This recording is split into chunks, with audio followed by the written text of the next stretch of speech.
नमस्कार, आप देख रहे हैं A to Z news today और मैं हूं कोमल प्रजापति। 2025 की कांवड़ यात्रा को हम कवर कर रहे हैं, लगातार आपको कांवड़ यात्रा की अपडेट दे रहे हैं। फिलहाल हमारी मौजूदगी जो है वो मुजफ्फरनगर में है। यहाँ पर हमें दो शिव भक्त ऐसे मिले हैं जो कलकत्ता से स्केटिंग करके हरिद्वार जा रहे हैं। क्यों ये हरिद्वार जा रहे हैं, क्यों इतना संघर्ष कर रहे हैं, इनसे वार्ता करेंगे, इनसे जानेंगे कि आखिर इनकी इस संघर्ष के पीछे क्या कारण है।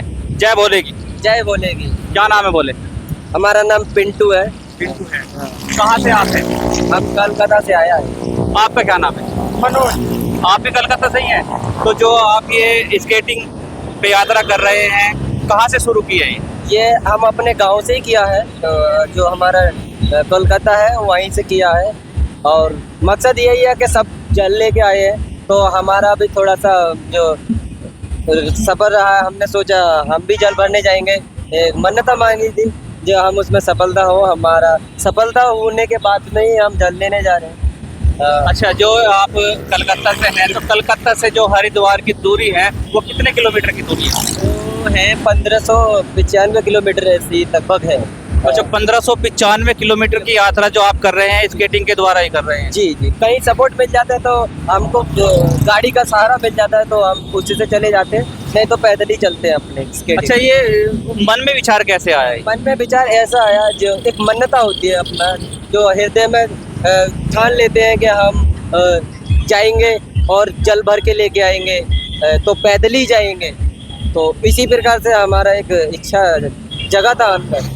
हाँ, तो स्केटिंग पे चलना कितना मुश्किल और कितना भारी होता है? वैसे तो मुश्किल है नॉर्मल के लिए, पर अगर कंटिन्यू करते हैं ना तो वो सीख जाते हैं। इसका एक कोर्स होता है जो करना पड़ता है, वो रोड पे या फिर सर्विस रोड होता है, जो सर्विस रोड, उस पे जो कम वाहन चलते हैं उस पे सीखते हैं। और जो बड़े होते हैं, जिसके पास पैसे होते हैं, वो अपने स्कूल में होता है ऐसा ही, उस पे करा के अपना सीख जाते हैं। हम लोग तो फुटपाथ में ही हुए हैं सीखते हैं। अच्छा, जैसे आप अभी फिलहाल आप मुजफ्फरनगर में हैं, तो कलकत्ता से आप कितने दिन पहले चले थे? हम चले थे 15-16 दिन हो गए हमको। ऐसे ही चले थे, 4-5 दिन हुआ था हमारे लिए, 4-5 तारीख को। हाँ, तो तब से हम चल ही रहे हैं। और खाना पीना जो है रास्ते में भी मिल जाता है, और कोई अगर हमारे चैनल पे, अगर हमारे इस पे स्कैन कर देता है तब भी हम खा लेते हैं। बट हमारे लिए इतना ज़्यादा प्रेशर नहीं है किसी चीज़ का। मन में तो कुछ है ही नहीं, बस पहुंच जाएंगे। आज हम लगभग 2 से 4 बजे तक पहुंच ही जाएंगे रात के। तो ये जो आपकी यात्रा है, टोटल कितने दिनों की यात्रा होने वाली है? लगभग टोटल मान के चलो तो 1 मास। अच्छा, 1 मास लगभग। एक महीने की आपकी? 1 महीने की, हाँ। सिर्फ हरिद्वार तक का ही। अच्छा, हाँ, आगे अगर गए तो पता नहीं। अगर वहाँ से हमारा दिल कहा कि हम केदारनाथ या फिर बद्रीनाथ जाएं घूमने, तो टाइम लग सकता है। अच्छा, तो जैसे आपने इस यात्रा की शुरुआत की है, अभी आप मुजफ्फरनगर में हैं, तो क्या क्या परेशानी आपने झेली हैं? अभी यहाँ पे देखो, उत्तर प्रदेश में कोई समस्या नहीं है, और ना ही बिहार में है। सभी जगह सही है। हम जो लोग जो यात्रा कर रहे हैं हरिद्वार का, वहाँ पे ऐसा कुछ नहीं है। हम लोगों के लिए रास्ता खुला है, और सब सेवागार है जो रास्ते में मिलते हैं, पानी और फूड वगैरह सब चीज़ के लिए उपलब्ध सेवा करते हैं। फुल सेवा है। हम वहाँ से आ रहे हैं। लगभग हमने अपने गुरु से ज़्यादा नहीं खाया होगा, 1-2 दिन ही हमको खाने को पड़ा, उसके बाद हमें फ्री में ही मिलता रहा। तो जब से आप कोलकाता से चले हैं, जब से आपको लगातार पब्लिक से सेवा मिल रही है? पब्लिक से ही सेवा मिलती है। अच्छा जी। तो जैसे आप हरिद्वार जा रहे हैं, जल भी वहाँ से उठाएंगे, जल उठाएंगे, तो भोले बाबा से क्या मांगने का प्लान है?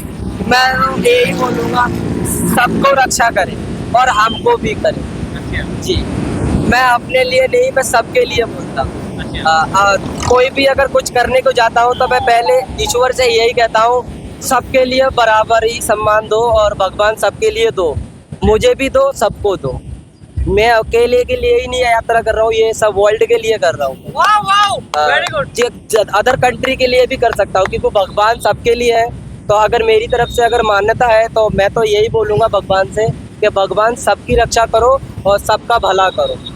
देखिए, देखा जाता है आज का जो दौर है, इस दौर में हर इंसान अपने लिए जीता है और आप दूसरों के लिए बात कर रहे हैं, तो ये प्रेरणा आपको कहाँ से मिली है? जो बुजुर्गों ने कहा था, जो सबके लिए होना चाहिए वैसा नहीं, मतलब जो पब्लिक कहती है वैसा नहीं, जो अपने दिल से करना चाहते हो वो करो, अलग से करना चाहते हो तो कर सकते हो।